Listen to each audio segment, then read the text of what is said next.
नमस्कार। अर्थ मैटर्स में आप सबका एक बार फिर स्वागत है। मैं हूं माइक पांडे। आज का हमारा ख़ास एपिसोड हाथियों पर है। हिंदुस्तान में 26,000 एशियन एलिफेंट्स पाए जाते हैं। अबाउट दुनिया का 60% हाथी हमारे देश में है, पर आज इनका अस्तित्व खतरे में है।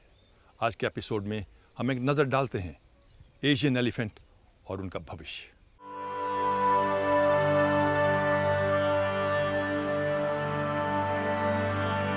अनंत काल से ही हाथी भारतीय इतिहास और सभ्यता का अभिन्न अंग रहे हैं।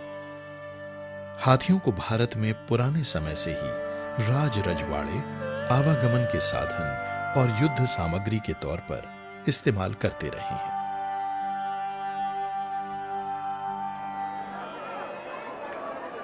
इन्हें भारत में मंदिरों के जुलूसों और त्योहारों के लिए भी रखा जाता था। हाथी हमेशा से शान और शौकत और ताकत का प्रतीक रहे हैं। आज भी किसी त्योहार के दौरान हाथी की मौजूदगी शुभ मानी जाती है।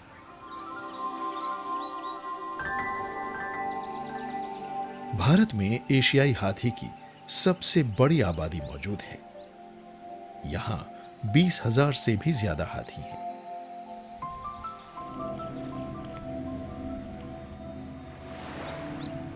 वन्य एशियाई हाथियों की दुनिया की कुल आबादी का 65% हिस्सा भारत में पाया जाता है। ये ज्यादातर उत्तर प्रदेश, बिहार, असम, मेघालय, अरुणाचल प्रदेश, सिंहभूम इलाके, झारखंड, उड़ीसा, तमिलनाडु, केरल और कर्नाटक में मिलते हैं। हाथी एक अत्यंत अक्लमंद और संवेदनशील प्रजाति है।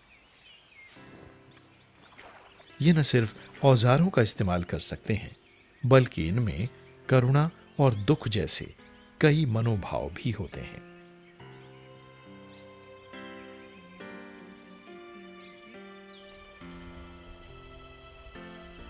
हाथी शांति प्रिय और सहिष्णु जीव है। ये जंगल में सबसे ताकतवर परभक्षियों के साथ में रहते हैं, लेकिन उनके साथ कभी उलझते नहीं हैं।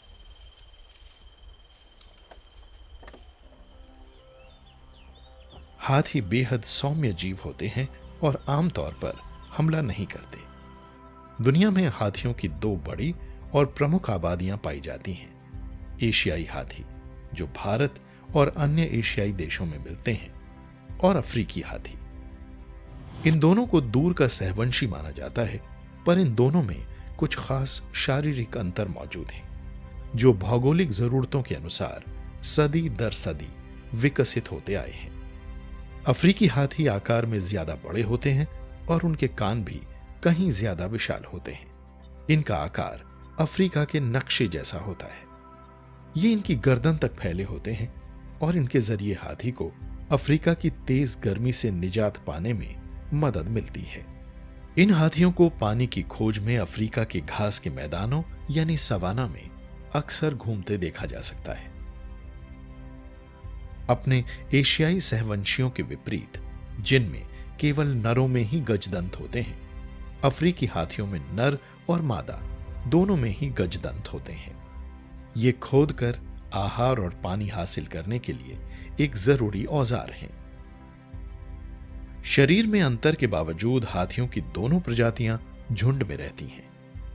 इनकी अपनी निर्धारित सामाजिक संरचना होती है, जिसका नेतृत्व झुंड की सबसे बड़ी मादा या कुल माता करती है।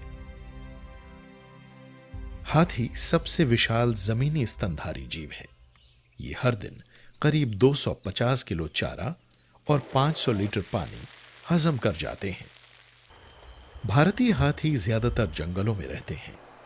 घने वन उन्हें पर्याप्त मात्रा में आहार और पानी मुहैया कराते हैं। हाथी मौसमी आधार पर प्रवास भी करते रहते हैं।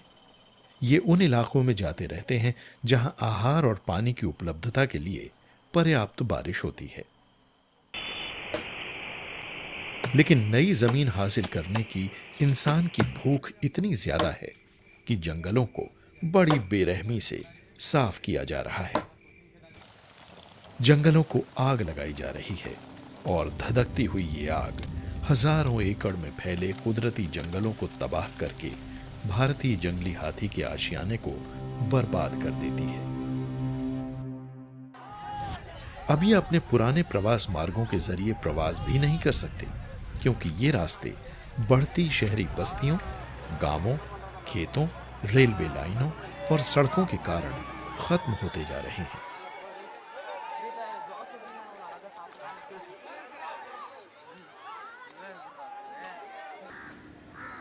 मानव निर्मित बड़ी बड़ी विकास परियोजनाएं और बागान वगैरह इस जानवर की सीधी सरल जिंदगी में बाधा पैदा करते हैं। आज विशाल और पुराने जंगलों को काटा जा रहा है। टीक की प्लांटेशन और केले की फसल के लिए जमीन ली जा रही है। इसके कारण हाथियों के प्राकृतिक पर्यावास बर्बाद होते जा रहे हैं। हाथियों के मौजूदा पर्यावासों के नजदीक इंसानी आबादी 3% वार्षिक की दर से बढ़ती जा रही है, जिससे वनों के संसाधनों का हद से ज्यादा इस्तेमाल हो रहा है। जंगलों के नजदीक बांध बनने से जमीन का काफी बड़ा हिस्सा डूब गया है और टापू बन गए हैं। हाथी यहां से बाहर नहीं निकल पाते। परिणाम स्वरूप वो इन्हीं द्वीपों पर फंस जाते हैं। इस प्रकार के अतिक्रमण से हाथी का लाखों साल से चला आ रहा जीवन चक्र तहस नहस हो गया है। ये आहार की तलाश में अपने पर्यावास से बाहर आने को मजबूर हो जाते हैं। छत्तीसगढ़ में हाथियों की भारी तादाद है, इसलिए इंसान और हाथी के बीच मुठभेड़ होने का जोखिम हमेशा बना रहता है। कुछ साल पहले करीब 135 हाथी आहार की तलाश में छत्तीसगढ़ के गांवों और कस्बों में दाखिल हो गए। इस चक्कर में न सिर्फ 100 से भी ज्यादा गांव वाले मारे गए, बल्कि 435 गांव पूरी तरह बर्बाद भी हो गए। यही कहानी भारत के और भी कई गांवों की है। प्रॉब्लम इसमें एक तो कहूँगा हैबिटेट और नंबर की वजह से है। जैसे मैंने कहा कि एलिफेंट एक बड़ा वर्सेटाइल एनिमल है। ये इसकी अडाप्टिव कैपेसिटी बहुत ज़्यादा है, ये रह लेता है कई कैसी भी कंडीशंस में। लेकिन जब इसका हैबिटेट जो है वो फ्रेगमेंट हो गया है, श्रिंक हो गया है और इसका नंबर बढ़ रहा है because of some conservation efforts कहें, बेसिकली कुछ पॉलिसी और लीगल जो ऐसे एफर्ट्स हुए हैं जिनकी वजह से जैसे ट्रेड बंद कर दिया गया, तो उसका बहुत बड़ा फ़र्क पड़ा है इस पर। तो नंबर्स कहीं कहीं बढ़ जा रहा है और फिर कन्फ्लिक्ट आ रहे हैं। तो सबसे बड़ा प्रॉब्लम इस समय कन्फ्लिक्ट का है। तो कन्फ्लिक्ट ये इंफ्रास्ट्रक्चर डेवलपमेंट के साथ आ रहा है, कन्फ्लिक्ट जो है वो लोगों की लाइवलीहुड के साथ आ रहा है। उसको मैनेज करना एक बहुत बड़ा चैलेंज है। हाथियों के हमले में बहुत से लोग अपनी जान और माल गंवा चुके हैं। हाथी वनों में हो रहे अतिक्रमण के खिलाफ संघर्ष करते हैं और इस प्रक्रिया में आहार ढूंढते हुए किसानों के खेतों पर हमला कर देते हैं। हमारे घर में जो चूल्हा था उसको हमने बंद कर दिया और अब होटल में जाके खाना खाएंगे तो हाथियों के साथ वही चीज़ हो गई कि उनका चूल्हा हमने बंद करवा दिया और वो जो है खाना खाने के लिए या अपने बच्चों को पालने के लिए वो कहाँ जाए, तो जाता है तो इसी तरह से बगल के गाँव में चला जाता है। जंगल से बाहर निकलता है गाँव में चलता है, गाँव से बाहर निकलता है जंगल में चलता है और इस बीच में उसका जो है मनुष्यों के साथ सामना होता ही है। अब हाथी को नहीं पता कि वो कितनी ताकतवर चीज़ है और वो उसके लिए तो एक सूंड से हल्का सा झटका भी लग जाए तो आदमी मर जाता है। हम सोचते हैं कि वो खूनी हाथी हैं। हाथियों को बड़ी बेरहमी से मारा जाता है। इन्हें या तो करंट लगाकर या फिर जहर देकर मारा जाता है।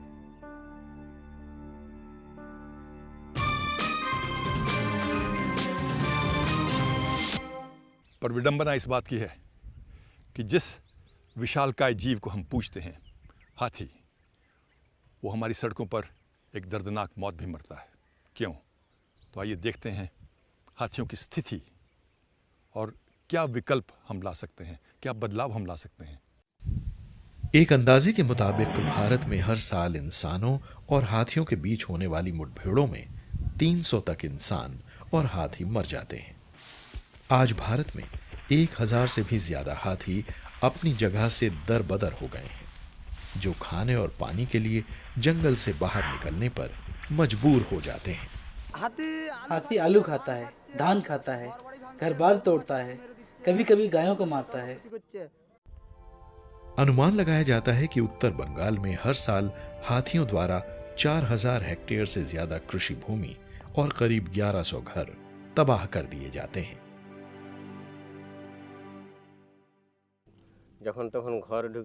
हाथी जंगल से बाहर आकर हमारे आलू और चावल के खेत चौपट कर रहे हैं। कभी कभी वो गांव में भी आ जाते हैं और केले के पेड़ और घरों में रखे चावल को नष्ट कर देते हैं। हमारे पड़ोसी गांव में भी हाथियों ने 2 लोगों को मार डाला था। पास के जंगल ने भी कुछ लोगों को मार दिया था। सरकार ने अपनी जगह से दरबदर हो गए इन हाथियों को पकड़ा भी है, पर इसमें कई हाथियों की मौत हो जाती है। असम, उड़ीसा, झारखंड और पश्चिम बंगाल के कुछ हिस्सों को सबसे ज्यादा समस्या वाले इलाके माना जाता है। कुछ जगहों पर तो हाथियों का उत्पात इतना ज्यादा होता रहता है कि लोगों ने अपनी फसलों के विन्यास में तब्दीली कर दी है। झारखंड में किसानों ने अब वो फसलें उगानी शुरू कर दी हैं जिन्हें हाथी नहीं खाते, ताकि वो अपने खेतों को हाथियों के हमलों और लोगों की जान लेने से बचा सकें। 1993 में मध्य प्रदेश और सरगुजा जिले में इंसानों और हाथियों के बीच पहली बड़ी झड़प हुई थी। केमिकल का इस्तेमाल करके 18 ऐसे हाथियों को पकड़ा गया जो समस्या बने हुए थे। बाद में इन हाथियों को प्रशिक्षण दिया गया और इन्हें वन सेवा में शामिल कर लिया गया। आज भारत में करीब 4000 हाथी पालतू हैं, जिनका इस्तेमाल कई तरह की कारोबारी गतिविधियों में किया जा रहा है, जैसे कि आवागमन और सैलानियों के लिए। ऐसे कई कल्याणकारी कार्यक्रम शुरू किए गए ताकि हाथी उस त्रासद अनुभव से बाहर आ सकें जो उन्हें अपनी ट्रेनिंग के दौरान झेलना पड़ता है। छत्तीसगढ़, यहां के वनों में हाथियों की बड़ी तादाद को आश्रय मिला हुआ है, लेकिन वनों की अंधाधुंध कटाई से आज फिर से करीब 150 हाथियों को इस इलाके में देखा गया है। इससे इंसानों और हाथियों के बीच एक और झड़प की आशंका पैदा हो जाती है। ये चक्र तो कभी खत्म नहीं होने वाला। मुठभेड़ के इस सिलसिले से बचने का एकमात्र रास्ता यह है कि हाथियों के लिए पुरसुकून पर्यावास फिर से बहाल किया जाए। हाथी एक अलग देन है हमारी सृष्टि की, तो उसको जो हमने बचा कर रखना है, साथ ही साथ जो वहाँ के लोग रह रहे हैं उनको भी बचा के रखना है, लोगों को लेकर और काम करने वालों को लेकर, जिसमें फॉरेस्ट डिपार्टमेंट भी है, नॉलेजेबल लोगों को लेकर जिसमें एनजीओ भी हैं, साइंटिस्ट भी हैं, मिलकर प्लान के हिसाब से हमें चलाना पड़ेगा, तब जाकर हम कुछ कर पाएंगे। और हमारा ऑब्जेक्टिव होना चाहिए ह्यूमन एटीट्यूड्स को दोबारा से वापस फेवर में ले आना हाथी के। बदकिस्मती से हाथियों को बफर में बसाने की सभी कोशिशें कामयाब नहीं रही हैं, क्योंकि जिन ज्यादातर नेशनल पार्कों और रिजर्व्स में हाथी बसते हैं वो हाथियों की वहनीय आबादी को रखने के लिहाज से बहुत छोटे हैं। इसलिए हाथियों को बचाने की लगातार चलने वाली कोशिश को सफल बनाने के लिए जरूरत है ऐसे जंगलों की जो इंसानी आबादियों से मुक्त हों। लेकिन आज इंसानी अतिक्रमण ही एकमात्र समस्या नहीं है। समस्या गैर कानूनी शिकार की भी है। हर साल हाथी दांत के लिए सैकड़ों हाथियों को मार डाला जाता है। दक्षिण भारत के कुछ हिस्सों में ये खबरें मिली हैं कि हाथी दांत को आसानी से निकालने के लिए गैर कानूनी शिकारी उन फलों में डायनामाइट रख देते हैं जिन्हें ये हाथी खाते हैं। इस तरह के फल को खाते समय उनका मुंह उड़ जाता है। खा नहीं पाने के कारण हाथी बेहद तकलीफ देह मौत मरता है।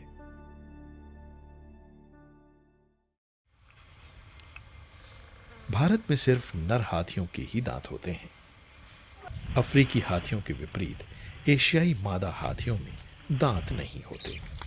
दांत वाले नर हाथियों के मारे जाने से भारत में नर मादाओं का अनुपात काफी घट गया है। अंदाजे के मुताबिक भारत में प्रजनन करने योग्य उम्र वाले सिर्फ करीब 1200 हाथी ही बचे हैं।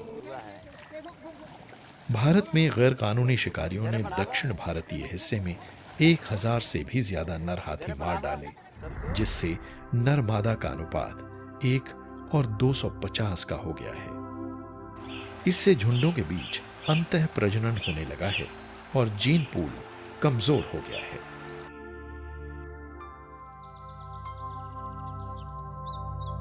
ये बात समझने की जरूरत है कि जंगल हाथियों के कुदरती घर हैं और हाथी हमारे जंगलों के संरक्षक हैं। हाथी वनों में जान डालते रहते हैं। उनके मल में ऐसे पोषक तत्व होते हैं जो हमारे वनों की पर्यावरण प्रणाली की बढ़वार के लिए जरूरी हैं। हाथियों द्वारा खाए गए बीज 30 किलोमीटर से भी ज्यादा दूरी तक उनके मल के जरिए पहुंचते हैं, जिससे एक स्वस्थ और विविध वन पर्यावरण प्रणाली कायम रह पाती है। जंगल हम इंसानों के लिए भी जरूरी हैं। वो हमें जीवनदायी ऑक्सीजन और पानी देते हैं। दुनिया की कुछ सबसे बड़ी नदियां जंगलों से ही निकलती हैं। जंगल कार्बन को सोखने में और हमारे पर्यावरण को स्थिर रखने के नजरिए से भी बहुत महत्वपूर्ण है। इस बात की जरूरत है कि जैव विविधता को बहाल किया जाए ताकि हमारे जंगल सही सलामत रहें। हाथी को ऐसे वन गलियारे चाहिए जिनमें अशांति ना हो और जो इंसानी आबादियों से भी दूर हो। हाथी पुराने वन गलियारों का हजारों साल से इस्तेमाल करते आ रहे हैं। जंगल की इन बिना बाधा वाली पगडंडियों पर हाथियों के लिए पर्याप्त चारा और पानी उपलब्ध रहता है।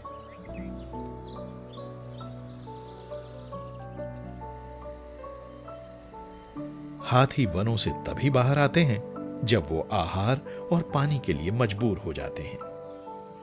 अगर हम जंगलों के साथ छेड़खानी न करें तो हाथी अपने सुरक्षित घरों में रहेंगे जो इंसानी बस्तियों से दूर होते हैं। हमने जो इस समय उनकी तरफ देखा नहीं, लेकिन अपनी डेवलपमेंट करने के लिए हमने सोच लिया कि हमारे सिवाय और कोई भी इसमें धरती पे नहीं रहना चाहिए। ये एक नया एटीट्यूड है। तो एटीट्यूड तो हमारे बदलने के लिए हम थोड़ा देरी करते जा रहे हैं। इतनी देरी नहीं होनी चाहिए। छत्तीसगढ़ राज्य की सरकार ऐसे कार्यक्रमों को बनाने की कोशिश में जुटी है जो हाथियों की घटती संख्या को बहाल कर सके और हमारी वन पर्यावरण प्रणालियों में दोबारा से जान डाल सके। इस तरह की कामयाब परियोजनाओं को पूरे देश में चलाया जा सकता है। कि कुछ एरियाज ऐसे हैं जिनमें कि ट्रेडिशनली एलिफेंट्स मूव करते हैं, जिनको कॉरिडोर्स कहते हैं। उनको आइडेंटिफाई किया गया है ऐसे एरियाज़ को, और उसमें कोशिश ये की गई थी कि ऐसे एरियाज़ में कम से कम जो उनका लैंड यूज़ है वो इस ढंग से रहे कि उसमें एलिफेंट्स के मूवमेंट की वजह से लोगों को ज़्यादा परेशानी ना हो और लोगों की एक्टिविटीज़ की वजह से एलिफेंट्स को भी बहुत ज़्यादा मुश्किल ना हो। अगर हम ऊर्जा बचाएं, कागज को रिसाइकल करें, कार्बन के उत्सर्जन में कमी लाएं और पेड़ पौधों और जानवरों को बचाएं, तो हम पृथ्वी को फिर से हरा भरा बनाने में मदद कर सकते हैं। इस तरह प्रकृति के जीवन चक्र का लड़खड़ाता और घटता संतुलन बहाल हो सकता है।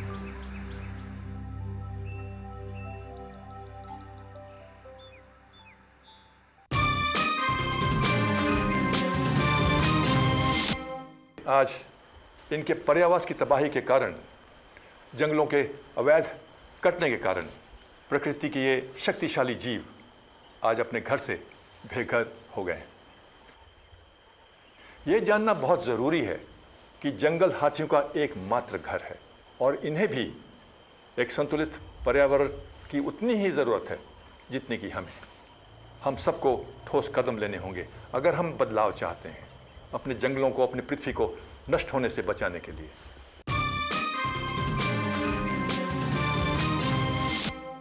और अब समय आ गया है साप्ताहिक क्विज का। हमारे पिछले हफ्ते का सवाल था, उत्तर पूर्व भारत में कौन सा राज्य उसके प्राकृतिक पुलों के लिए जाना जाता है?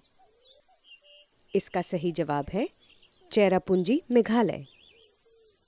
इस हफ्ते के विजेता हैं रामेश्वर सिंह, नई दिल्ली, कामिनी सकलानी, उत्तराखंड, डॉक्टर अर्चना महाजन, हिमाचल प्रदेश, मंगेश ठाकुर, महाराष्ट्र और शाश्वत सांगले, मध्य प्रदेश।